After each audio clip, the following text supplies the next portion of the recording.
Hello നമസ്കാരം. Success സ്പേസിൽ അടുത്തൊരു ക്ലാസ്സിലേക്ക് ഏവർക്കും സ്വാഗതം.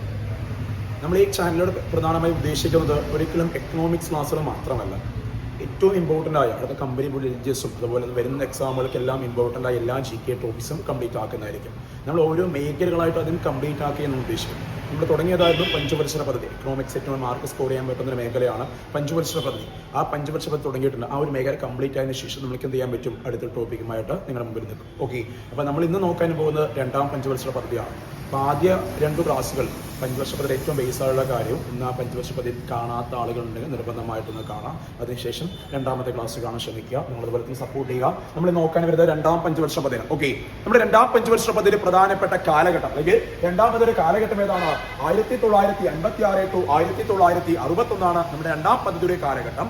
ഈ രണ്ടാം പദ്ധതി അറിയപ്പെട്ട പേരുകളാണ്: ഒന്ന് വ്യാവസായിക പദ്ധതി എന്നും, രണ്ട് PC മഹലനോബിസ് മാതൃക. അപ്പൊ രണ്ടാം പദ്ധതി അറിയപ്പെട്ടതാണ് വ്യാവസായിക പദ്ധതി, PC മഹലനോബിസ് മാതൃകയാണ്. അതുപോലെ തന്നെ ഈ രണ്ടാം പദ്ധതി ഊന്നൽ നൽകിയ പ്രധാന മേഖല ചോദിച്ചാൽ വ്യാവസായികവൽക്കരണം. ഓർക്കണം, നമ്മുടെ രണ്ടാം പദ്ധതി ഊന്നൽ നൽകിയ മേഖല ഏതാണ്? വ്യാവസായികവൽക്കരണമാണ്. എന്നാൽ രണ്ടാം പദ്ധതിയുടെ പ്രധാന ഉപലക്ഷ്യങ്ങൾ ചോദിച്ചാൽ ഒന്ന് ദേശീയ വരുമാനം ഉയർത്തുക, അതിലെ തൊഴിലില്ലായ്മ നിർമ്മാർജ്ജനം. മൂന്നാമതാണെങ്കിൽ സോഷ്യലിസ്റ്റ് ജനതയെ വാർത്തെടുക്കുക. ഒന്നുകൂടി ഞാൻ പറയുന്നു, രണ്ടാം പദ്ധതിയുടെ പ്രധാനപ്പെട്ട ലക്ഷ്യം അല്ലെങ്കിൽ ഊന്നൽ നൽകിയ മേഖല ചോദിച്ചത് ഏതാണ്? വ്യാവസായികവൽക്കരണമാണ്. എന്നാൽ ആ പദ്ധതിയുടെ ഉപലക്ഷ്യം എന്തൊക്കെയാണെന്ന് വെച്ചാൽ ദേശീയ വരുമാനം ഉയർത്തുക, തൊഴിലില്ലായ്മ നിർമ്മാർജ്ജനം, അതുപോലെ സോഷ്യലിസ്റ്റ് ജനതയെ വാർത്തെടുക്കുക. ഈ ലക്ഷ്യം അവതരിപ്പിച്ച INC സമ്മേളനമാണ് 1985 ആവടി സമ്മേളനം. കൊടുക്കുക, ലക്ഷ്യം അവതരിപ്പിച്ച INC സമ്മേളനമാണ് 1985 ആവടി സമ്മേളനമാണ്. ഓക്കെ, ഇത് മനസ്സിലാക്കണം. നമ്മുടെ രണ്ടാം പദ്ധതിക്ക് അടിസ്ഥാനമായത് എന്താണെന്ന് വെച്ചാൽ, അല്ലെങ്കിൽ രണ്ടാം പഞ്ചവർഷ പദ്ധതിയുടെ അടിസ്ഥാനം ചോദിച്ചാൽ 1986 വ്യാവസായിക നയമാണ്. ഓർക്കണം, രണ്ടാം പദ്ധതിയുടെ അടിസ്ഥാനം എന്താണെന്ന് ചോദിച്ചാൽ 1986 വ്യാവസായിക നയമാണ്. ഓർക്കുക, നമ്മുടെ ഈ വ്യാവസായിക നയത്തിന്റെ പ്രത്യേകതയാണെങ്കിൽ നമ്മുടെ ഇന്ത്യയിലെ രണ്ടാം വ്യാവസായിക നയ പ്രഖ്യാപനം ചോദിച്ചാൽ 1986 വ്യാവസായിക നയ പ്രഖ്യാപനമാണ്. ഓക്കെ, എന്നാൽ നമ്മുടെ ഇന്ത്യയുടെ ഒന്നാം വ്യാവസായിക നയ പ്രഖ്യാപനമാണ് 1948 നടക്കുന്നത്. അപ്പോൾ ഒന്നാം വ്യാവസായിക നയം ഏതാണ്? 1948 വ്യാവസായിക നയമാണ്. രണ്ടാം വ്യാവസായിക നയം ഏതാണ്? 1986 വ്യാവസായിക നയമാണ്. ഈ വ്യാവസായിക നയമാണ് എന്തായി മാറുന്നത്? നമ്മുടെ രണ്ടാം പദ്ധതിക്ക് അടിസ്ഥാനമായി മാറുന്നത്. ഓക്കെ, അത് ഇമ്പോർട്ടന്റ് ആണ്. രണ്ടാം വ്യാവസായിക അല്ലെങ്കിൽ രണ്ടാം പഞ്ചവർഷ പദ്ധതിയുമായി ബന്ധപ്പെട്ട് നമ്മുടെ മിശ്ര സമ്പദ് വ്യവസ്ഥ, നമ്മുടെ ഇന്ത്യയിൽ മിശ്ര സമ്പദ് വ്യവസ്ഥയ്ക്ക് തുടക്കം കുറിച്ച പഞ്ചവർഷ പദ്ധതിയാണ് രണ്ടാം പദ്ധതി. ഓർക്കണം, മിശ്ര സമ്പദ് വ്യവസ്ഥയ്ക്ക് തുടക്കം കുറിച്ച പഞ്ചവർഷ പദ്ധതി രണ്ടാം പഞ്ചവർഷ പദ്ധതിയാണ്. അതുപോലെ ഈ രണ്ടാം പദ്ധതിക്കാരെ നടപ്പിലാക്കിയ മറ്റു പ്രധാന പദ്ധതിയാണ്, ഏറ്റവും ഇമ്പോർട്ടന്റ് ആണ്, ഇരുമ്പുരുക്കുശാലകൾ. പ്രധാനമായും ഈ രണ്ടാം പദ്ധതി കാലഘട്ടത്ത് 3 ഇരുമ്പുരുക്കുശാലകൾക്ക് രൂപം നൽകും. ഏതൊക്കെയെന്ന് വെച്ചാൽ ദുർഗാപൂർ, ഭിലായ്, റൂർക്കേലയാണ്. ഓക്കെ, ഈ ദുർഗാപൂർ ഏത് വിദേശ രാജ്യത്തിന്റെ സഹായത്തോടു കൂടിയെന്ന് വെച്ചാൽ ബ്രിട്ടന്റെ സഹായത്തോടു കൂടിയാണ്. ഇത് എവിടെയാണുള്ളത്? പശ്ചിമ ബംഗാൾ. അപ്പൊ ഇങ്ങനെ പഠിക്കാം, ദുർഗാപൂർ ബ്രിട്ടൻ, പശ്ചിമ ബംഗാൾ. രണ്ടാമതാണെങ്കിൽ ഭിലായ് റഷ്യയുടെ സഹായത്തോടു കൂടി ഛത്തീസ്ഗഡ് നിർമ്മിക്കുന്നു. ഓക്കെ, അപ്പൊ ഭിലായ്, റഷ്യ, ഛത്തീസ്ഗഡ്. മൂന്നാമത് എവിടെയാണ്? ഏതാണ്? റൂർക്കേല ജർമ്മൻ സഹായത്തോടു കൂടി ഒഡീഷയെ നിർമ്മിക്കുന്നു. അപ്പൊ റൂർക്കേല നമ്മുടെ ജർമ്മനി, ഒഡീഷയാണ്. അതുപോലെ ഈ രണ്ടാം പദ്ധതിക്കാർ നടപ്പിലാക്കിയ മറ്റൊരു പ്രധാനപ്പെട്ട കാര്യമാണ് 1956 ദേശീയപാതാ നിയമം. അപ്പോ 56 ദേശീയപാതാ നിയമത്തിന് രൂപം നൽകി കൊണ്ടുവന്ന പഞ്ചവർഷ പദ്ധതി ഏതാണ്?